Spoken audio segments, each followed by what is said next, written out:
everybody. It's Dr. Cindy with the Positively Altered podcast.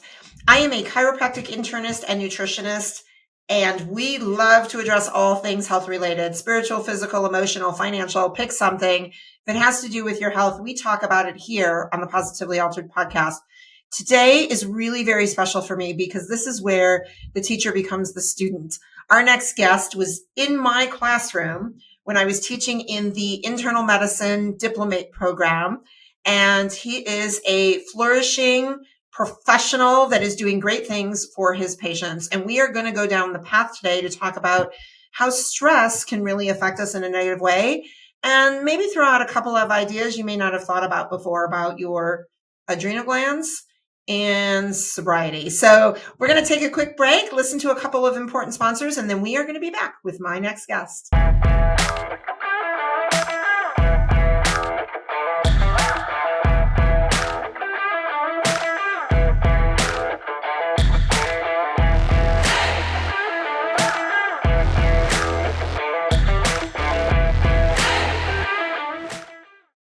Hello, my name is Heather Lord, and I am the COO of Professional Health Products. Cutting corners is an all too common practice in the dietary supplement industry. When my father founded Professional Health Products, he sourced the cleanest, most biologically active ingredients from around the globe. Today, that commitment remains, which is why the finest healthcare practitioners, like Dr. Cindy, have trusted us for more than 40 years. We oversee the entire process in our manufacturing facility, from sourcing and formulation to manufacturing and labeling. Today, we offer over 300 unique products that can be tailored to the nutritional and homeopathic needs of each individual. Most recently, we launched a proprietary genetic test, allowing our practitioners to get even more dialed in to their patients' health. To learn more about Professional Health Products, please talk to your practitioner or visit our website at phpltd.com. Today, your life is going to be altered. I'm Dr. Cindy. Welcome to Infinity. We have worked hard to create an electronic claims website that is simple and user-friendly. This is the public side. You can log into your personal web portal here. This is your dashboard. You can personalize it to your liking here. Our main focus has been to allow you to submit and edit claims as easy as possible. You will find our claims editor and claims processing is simple to use and straightforward. Our quick action bar is where you can find your most important information. Most of these icons will take you directly to the claims the number represents. You can easily view if you have any messages in your inbox of any unread alerts by looking for these blue numbers. To view the rest of our training videos to get the most of your Infinity experience, click this icon. We hope you find this web portal simple and easy to use. Thanks for letting us serve you.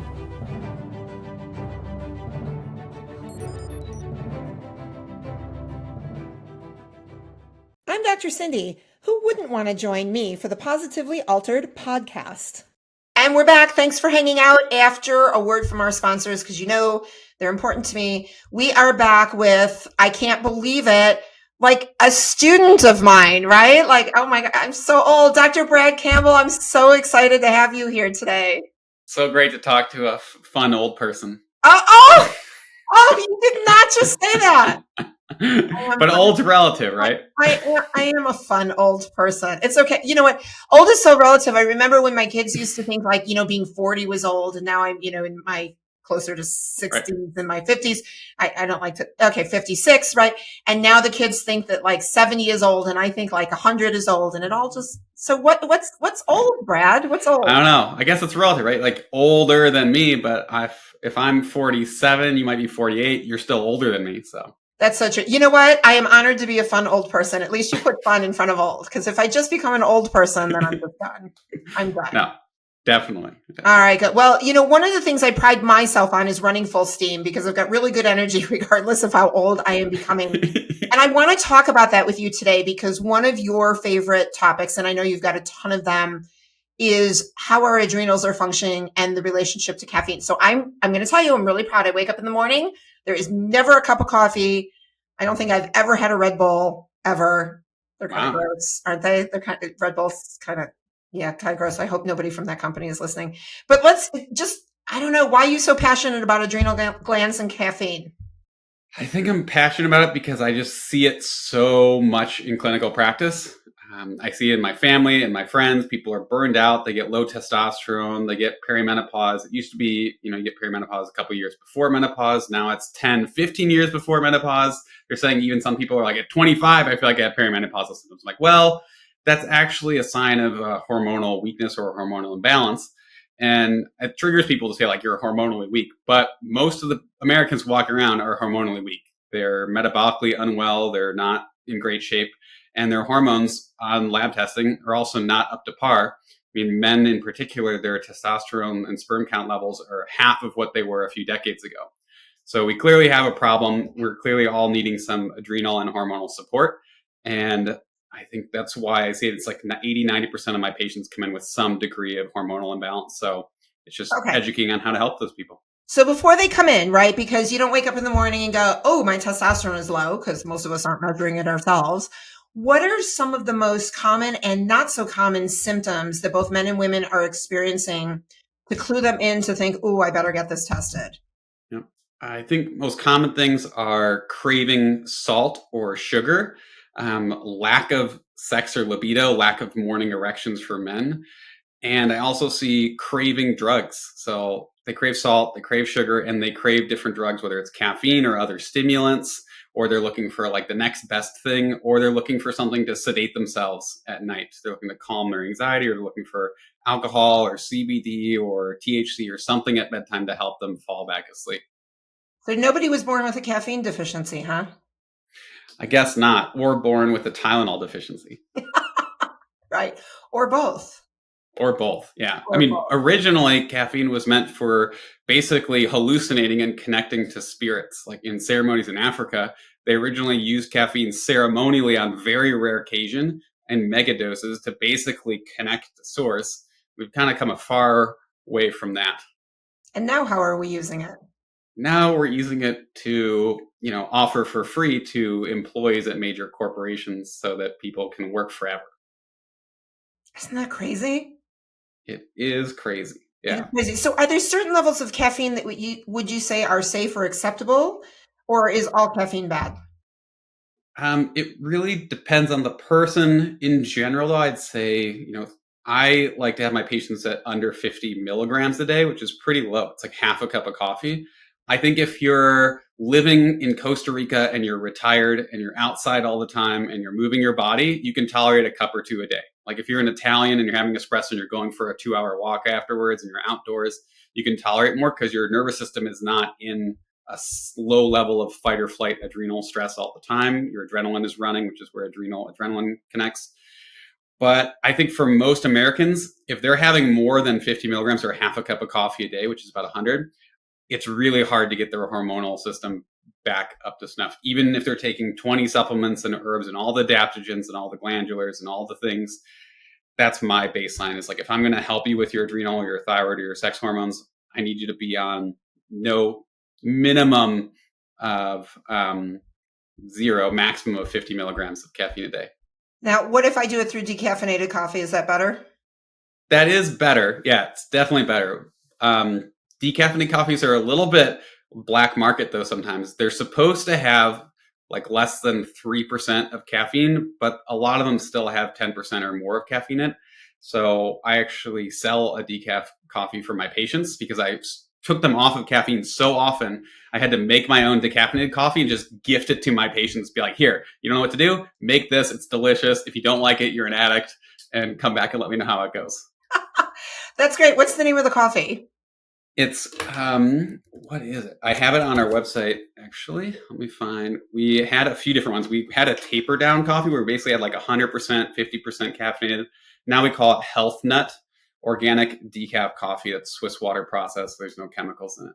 Oh my gosh, that's fantastic. Because I'm sure there's people out there going like, I'd love to give up caffeine, but the headaches, right?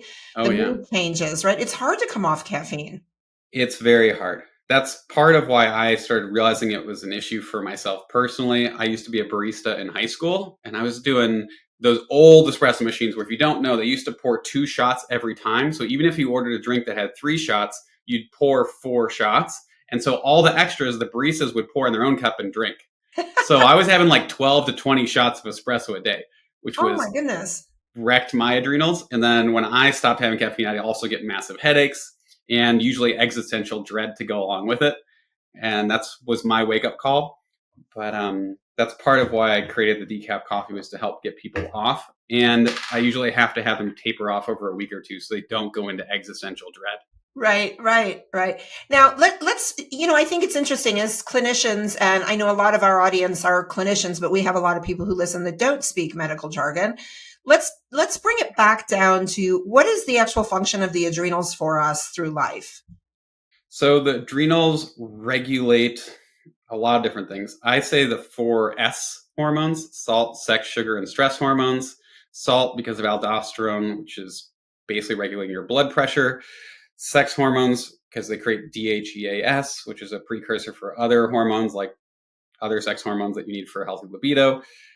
Stress hormones, adrenal, some of the epinephrine, norepinephrine, and things like that, to not overcomplicate it. So salt, sex, sugar, and stress, and sugar, which is cortisol regulation, which is also, people know, excess cortisol can create weight gain and stress people out.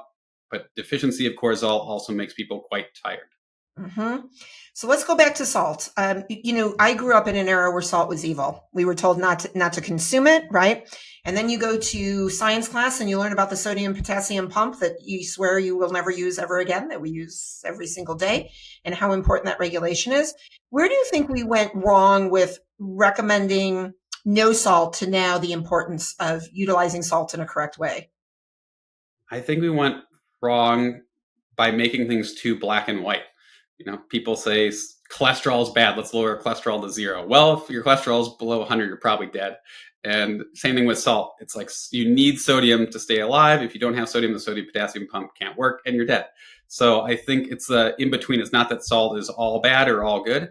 It's just that we were getting a lot of really synthetic, processed, iodized, bleached salt that wasn't super healthy, and that was creating problems, versus salt that's healthier, that has a broad spectrum of minerals, whether it's Celtic sea salt or earth-based salts.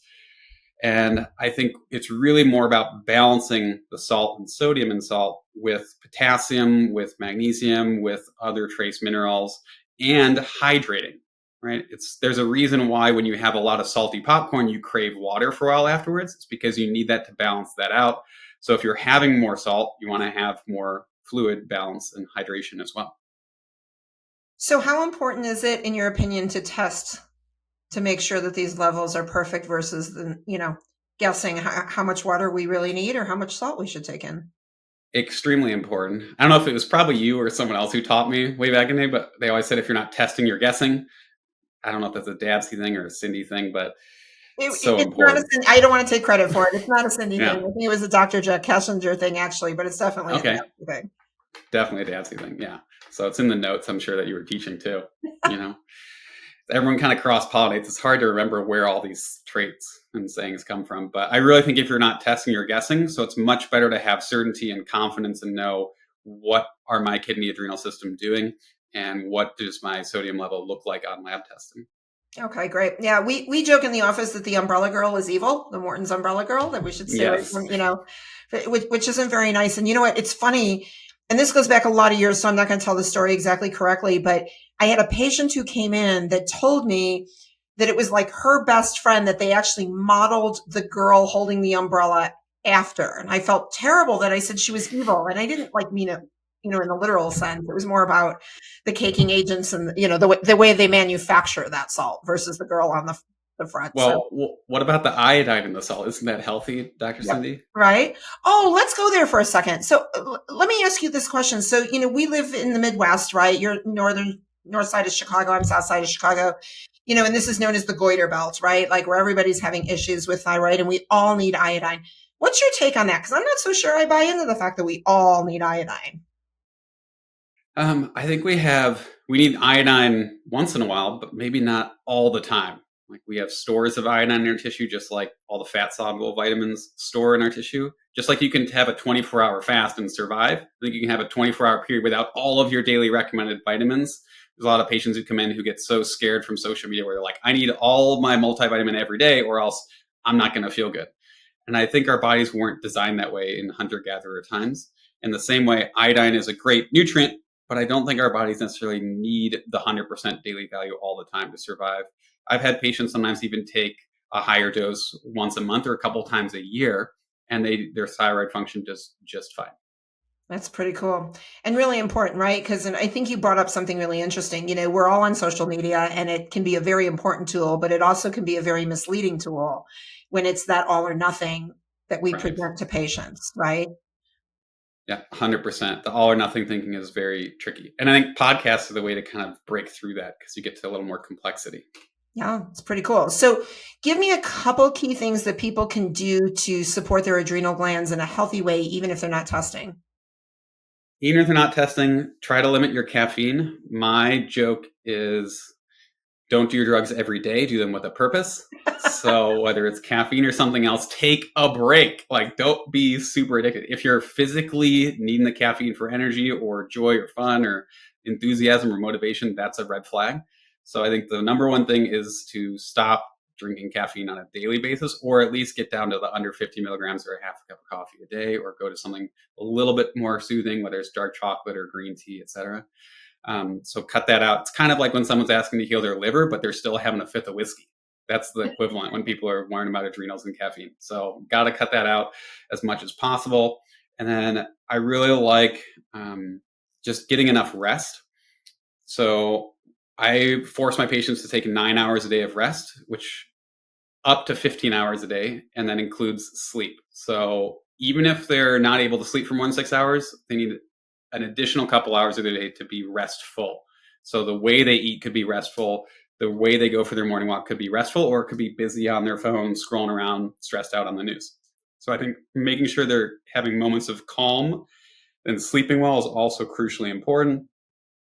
From a supplemental standpoint, I usually find that a B complex, some magnesium, a little vitamin D, and some adrenal glandulars or adaptogens are kind of my big hitters for adrenals too. What are your favorite adaptogens? Oh, that's such a hard question. Favorite adaptogens?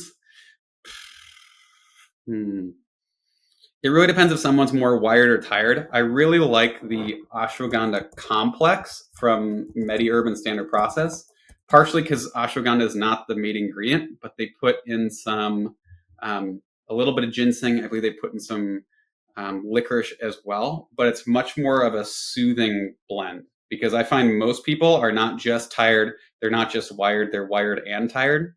So that one kind of mitigates both of those patterns. Yeah. What's your favorite thing to recommend in the middle of the night? So we've got patients, right, a lot of times that can sleep and they can get 6, 7, 8, 9 hours, but it's always interrupted, right? They wake up, they claim they wake up because they have to go to the bathroom. And as you know, I challenge that theory. I think they go to the bathroom because they woke up. But how do you help people break that cycle if it's interrupted sleep? One thing is to not go to the bathroom, to hold it, because then that kind of helps break the habit. They can also, a lot of times I'll give people glycine and inositol before bed, which helps regulate the blood sugar a little better and helps them stay asleep. I also find that there's something called cognitive shuffling, which helps quite a bit, which helps them to fall back asleep.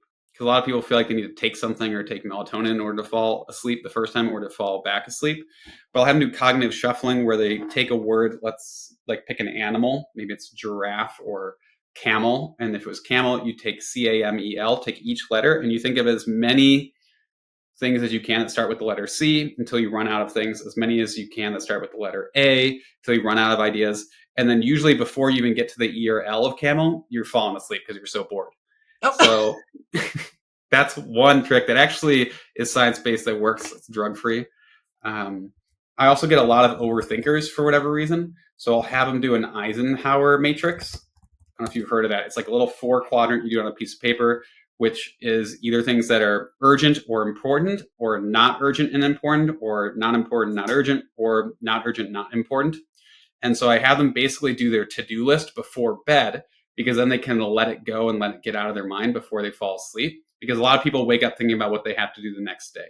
So that also helps a lot.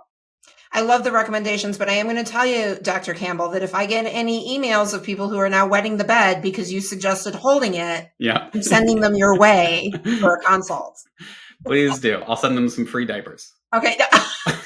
I hope they're branded with, your name on it so that they know how to find you. Right. Oh my gosh, isn't that crazy? I've never, truly, in all the years of doing this, I've never had anybody recommend holding it. I wonder how that would go. I'd love some feedback on that. So anybody out there just want to try it. Yeah. Sometimes it works because they'll say like, I go to pee, but I only pee like just a little bit. So I was like, well, what happens if you get up, maybe get out of bed, go back to sleep and don't pee? And then if you really have to pee, like go if you feel a strong urgency. But a lot of them get up and they just pee because they think they have to. Right. But it gets their brain out of that cycle. I know. I always joke and I overshare, a tad bit. Okay, maybe more often than a tad bit. But, I always joke that like I can drink a full bottle of water before I lay down and go to sleep and I don't wet the bed and I don't get up in the middle of the night to go. So clearly our bladders are designed to hold the urine. Right. Until we get up in the morning. Right. And some of us are holding it unnecessarily during the day as well because we don't want to go in public places or we're too busy. Right. Yeah. We're too busy. All right. So you said something really interesting about, drugs. And we all know that caffeine is a drug. But you also have said something really interesting I want to dive into. And that is there is a real reason to be sober and there's reasons not to be. And I'm intrigued, right? I want permission not to be sober. So tell me what you mean by that. I think the main reason to be sober on an existential level is to figure out who you actually are, right? It's sort of like takes all of the fog away so you can figure out how healthy am I? It's sort of like when people are on 30 supplements and herbs and things, you don't know what's happening, what's working, what's not working, what your medication is doing. If you're able to be alive without medication or without supplementation, sometimes it's nice to be off of it just to see like, where is my true baseline? And so a lot of people don't know who they are without their caffeine in the morning. They don't know who they are without their glass of wine or their 3 bottles of wine at night kind of thing. So it really helps you find yourself because I think a lot of people are covering up their emotional stress and kind of numbing out or using escapism through self-medicating with legal drugs or illegal drugs sometimes. Mm-hmm. And they're not able to find their own self, their own joy, their own purpose and passion. So what's a really good technique in your opinion if that's exactly what I'm doing, right? Like I'm waking up with my cup of coffee because, there are people who say don't even talk to me until I've had my cup of coffee, right? Or to your point, let's say ending a day with a cocktail because it's been stressful. I do think there's a huge difference between enjoying the cocktail and needing the cocktail or thinking you need the cocktail, right? So what are some good techniques that you teach your clients to manage some of those things without then the use of drugs, thinking it's a need versus a want? Yeah. I think it depends. I sort of question my patients on how stubborn or how hard-headed they are because some people are very stubborn. They're very all or nothing and they're able to just cut it out. And they're like, sure, I can cut out anything, like no problem. Other people need a little more hand-holding or a crutch. So if they do, I'll get them go from, fully caffeinated to 50% caffeinated. One of my main tricks for caffeine is to go to half caff or less and just double the amount because it's still less stimulating. So when people start to decrease from 100% caffeinated to 50%, even if they have to drink double, it doesn't quite affect them the same way. So even if they have like 10% caffeinated coffee, but they're having 10 cups instead of 1, it still doesn't have that same quite as addicting component. So I'll have them dilute things a bit. And then I'll usually have them go from coffee to black or green tea and then just a dark chocolate or something like that. That also seems to help because the teas generally are less stimulating than the coffee as far as that goes. And other crutches as well. So I'll have people, up their adaptogens or an adrenal glandular or some ashwagandha or rhodiola or ginseng instead to kind of supplant that. If they have a little ADD, I really like the Qualia supplement. They have a caffeine-free Qualia Mind supplement, which is really good for patients as well. It's just like a mega dose of different nootropics to give them brain energy. Then at night, I'll often have people kind of go to either an NA version of what they're drinking. Like there's one called GRUVI Groovy, which is an NA wine, which is actually pretty good. Or other mocktails, because now mocktails are the most trending thing in the alcohol industry. So there's a million different mocktails out there they can find at Whole Foods or other places and go use that instead. Right. And they're on menus now too, right? You go out to eat and there's a whole list of mocktails to pick from. So it looks like you're having a cocktail for those that are concerned about that social, right? The social ramification of, oh, you're drinking water again, which I don't know why that's a bad thing, but it seems to be in some social circles. I guess so. Yeah. Yeah. What do you think about all the different drinks, though, that are on the market, as the solution for alcohol? They've got a lot of adaptogens. Is there a way to overuse those? Like, people can definitely be overusing some of the mocktails or other alternatives out there. Some of them are not super clean. They might have artificial flavors or natural flavors or a bunch of preservatives or fake junk in it. So it's generally, to me, less toxic than alcohol. So I think most of the mocktails are better, but still not healthy. So ideally, they would create their own or find healthier versions of things. Like, there's one doesn't have natural flavors. It's called Gia, Ghia, which is more of a bitter version, but it's a little bit of a healthier mocktail, which can be nice for people. But they do have to be careful of overdosing on adaptogens too, because some people will seek that stimulation and they'll have an energy drink that's decaf, but there's so many uppers in it that they're still getting that adrenaline surge. Mm-hmm. What do you think about some of these mushroom complexes, right? They're making coffees out of mushrooms. There's drinks out of mushrooms. What's your take on that to support the adrenals? I think we're all going to turn into mushrooms here pretty soon. Whether we die and the earth eats us into its own fungus or whatever it is, like, some of us are 50% mushroom with how much mushrooms they're consuming. I think in general, they're pretty healthy.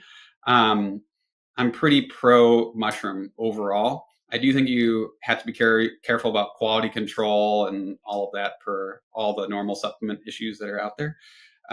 But I think in general, it's healthier. But I have seen high doses of some of the ones, like, what's the liver-based one?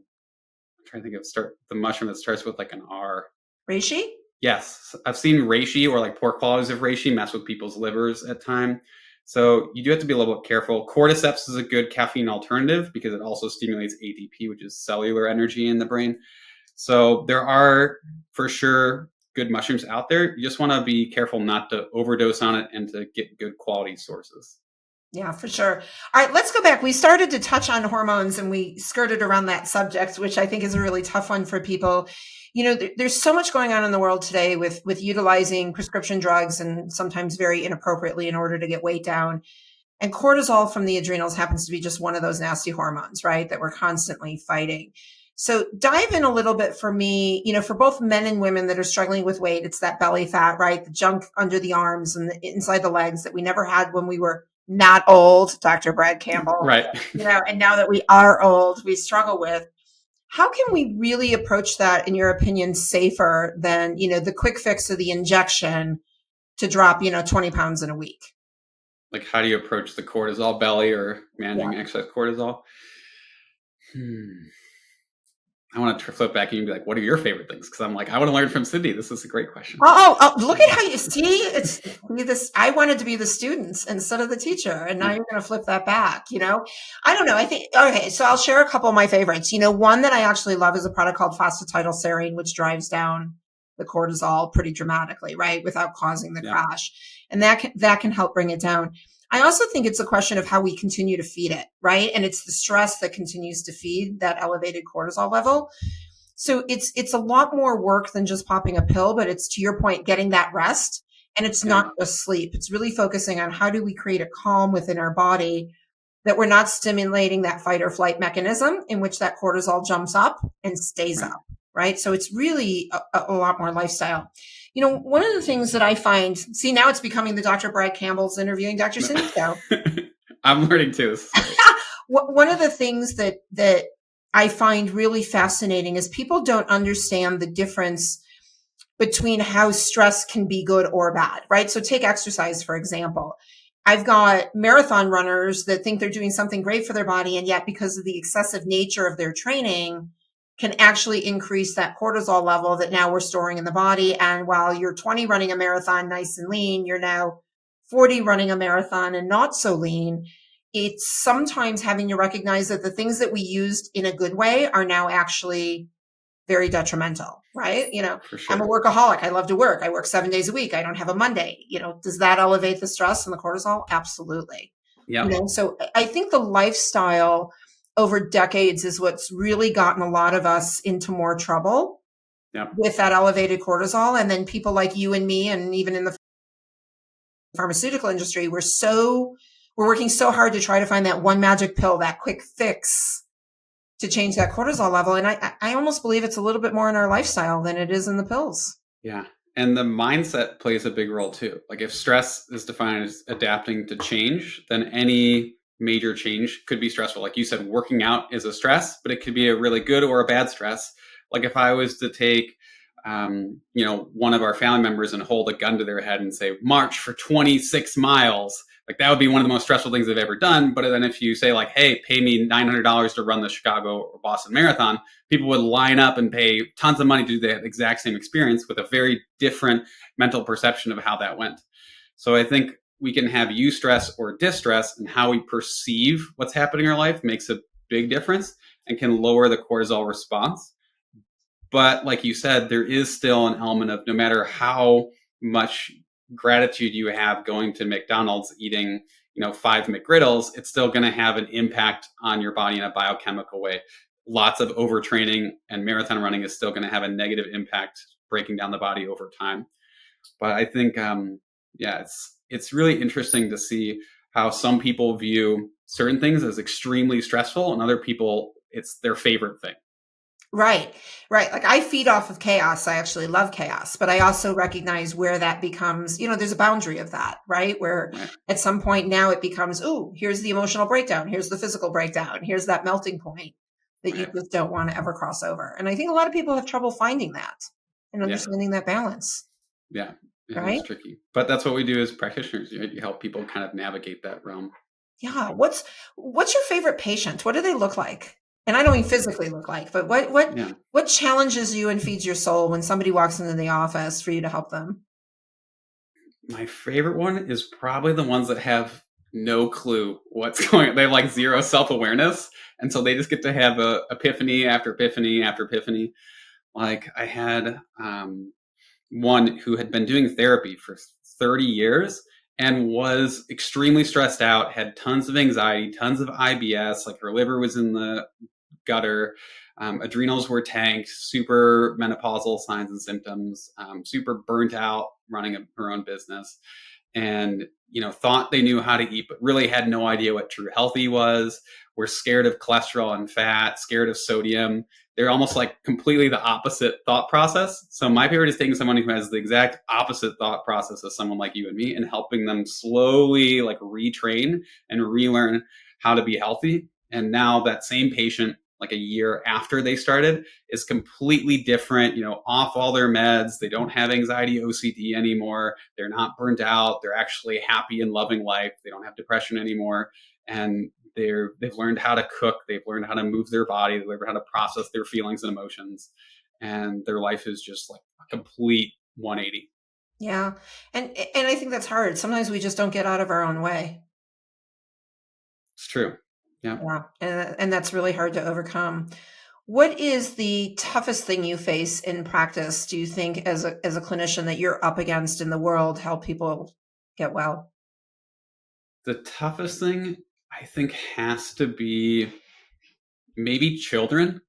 I feel like that wasn't the answer I was expecting. I know a characteristic of somebody. I was going to say like fatty liver disease is really, takes time and slow, and it's kind of painful to process at the fatty liver. But I do think that when parents have children and the children are stressed, that's one of the hardest things is you have to treat the whole family. So a lot of times it's the kid that's actually creating the parents' cortisol and stress to go up. So I have to treat the kid and the parent at the same time. It's interesting. Yeah. And sometimes we see the opposite. Sometimes we see children come in and we can tell that, the manic parent sitting next to them is actually part of the underlying issue for the kids as well. Yeah, exactly. I love how you threw kids under the bus. That was awesome. No. Always the kids that are causing the problem, but right. we can fix everybody, right? With the right tools and the right education, I think we can, maybe not fix everybody, but certainly lead them on a path for betterment. Oh, definitely. Truly in health. All right. So adrenals are really fun. Give me one other topic you just love to address with patients. If it's not adrenal health, what would it be? It's not adrenal health. Talked about stress. Probably people who don't realize how much their attachment style impacts their relationship with their doctor.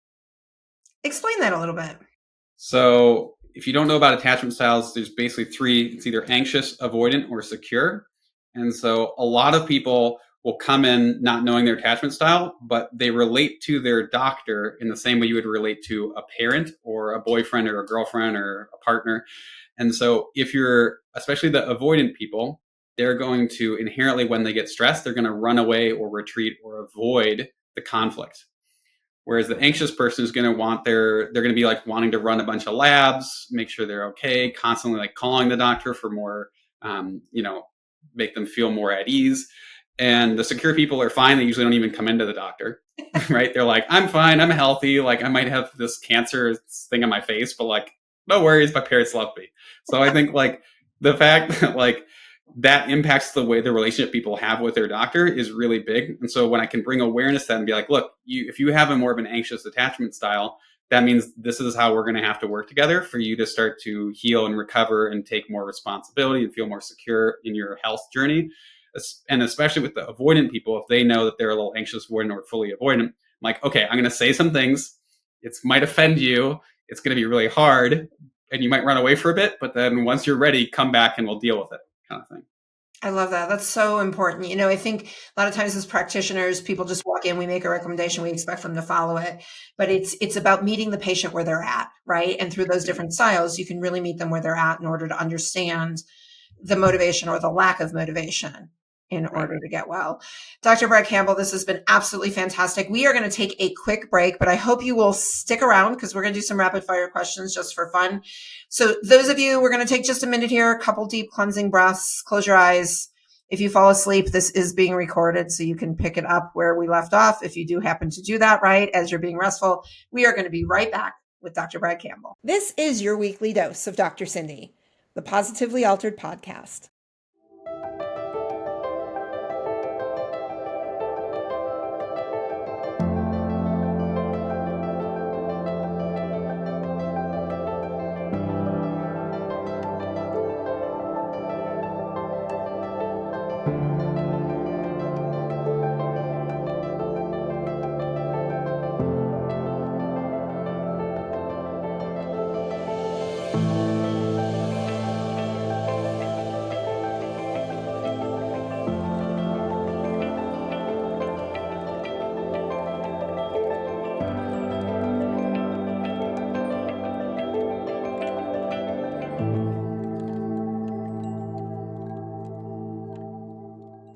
Stop, hit that follow button now and spread the love with Positively Altered. We are back wide-eyed. I did not have a sip of coffee. I did have some hydration, a little bit of water for everybody watching, right? No sodium in there though, Dr. Campbell. There was no salt in my water, just a little bit of water. But we're back and we're super excited to have you doing some rapid fire questions. You ready? All ready. All right, here we go. If you were the ruler of the universe and somebody needed to drive your chariot around and it was somebody you did not know and have never met, who would you pick? Someone I did not know. Who would drive my chariot around? Yes, as the ruler of the universe. The Clydesdale horses from Budweiser commercials. Oh, that's a good one. Yeah. And I love that I asked you a who and you kind of went more with like a what. Yeah. I was like, I just kept thinking of animals. I was like, I don't know. Elephants. Nope. Clydesdales. I love it. And they're beautiful. So I think that's a great pick. What is one article of clothing you wish you never had to wear ever again? One article of clothing. Any type of sweater. You're not an ugly Christmas sweater kind of guy? No, I run hot, so I can't. It's just like a sauna in a clothing, not fan. No sweaters. Okay, so no Christmas time, no gifts for Dr. Brad Campbell of any sort of sweater for those of you that love him and are listening. That's perfect. If you could domesticate any animal on the planet to make it your house pet, what would you pick? Ooh, a great horned owl. Oh, I like that. Yeah. Why? What's the attraction to an owl? Just always loved owls as a kid. I actually have a stuffed owl over there in the corner that my grandmother found at a garage sale one day that was hit. It's technically illegal, I think, to own a bird of prey. So this is all theoretical if any government agencies are listening. But just always loved owls. Used to go actually out in the forest group as a kid and like take out a big spotlight and find them in the forest preserve too. Wow. We'll make sure that if anybody comes after you, we just delete this podcast and we'll just Right. pretend like it never happened. So you just Right. let us know if they're knocking on the door. That is all good. If you could change the color of the ocean from bluish, greenish, depending on where you live, what color would you make it? Could I say clear? Yeah? That'd be sweet. I think clear would be awesome. Just to be able to like see all the way through would be amazing. No need to scuba dive anymore. Right. Yeah. We could take that away. You know what? I'm actually on board because I don't think I could ever. Do you scuba dive? No. I don't either. So I would actually love that because I'm never going to. It scares me too much. All right, Dr. Campbell, what is your favorite thing about doing the podcast today? Favorite thing? Getting to learn from you a little bit. Flip the question back on you. Reminder of how good phosphatidylserine is. Okay, you got it. Put that back into practice. All right, I love it. How can everybody get a hold of you, find you, reach you, follow you? It's drbradleycampbell.com or Dr. Bradley Campbell, Dr. Bradley Campbell on Instagram, YouTube, and TikTok. Okay. Everybody, please check him out. He puts out a lot of great information. Yes, sometimes the teacher does become the student. My favorite thing was actually, I love this. Like it's full circle, right? We come around, we get back together years later. I think it's been, a good 12-ish years. Yep. Since you were in the classroom and now I get to learn from you. And it is truly my privilege to be able to do that. I am Dr. Cindy. If you want to follow more of what we are doing here, please check us out at drcindyspeaks.com or shoot us an email. We'd love to hear from you at hello@drcindyspeaks. Please buy the book, Positively Altered, Finding Happiness at the Bottom of a Chemo Bag. Oh, look at that. And Brad's got his notebook that we send out. So he's taking good notes from today's podcast. Anything that you've learned, we'd love to hear from you. Please share it. Make sure you like and follow us. And at the end of the day, please check out Dr. Brad Campbell because he is a wealth of knowledge. And he loves the Instagram page more than I do. So you're going to get a whole lot more following him, even though you're going to follow both of us. Anyway, Brad, it's been an absolute pleasure. And I can't wait to see what's next. Thank you so much for being part of today's podcast. I hope that it has left all of you positively altered.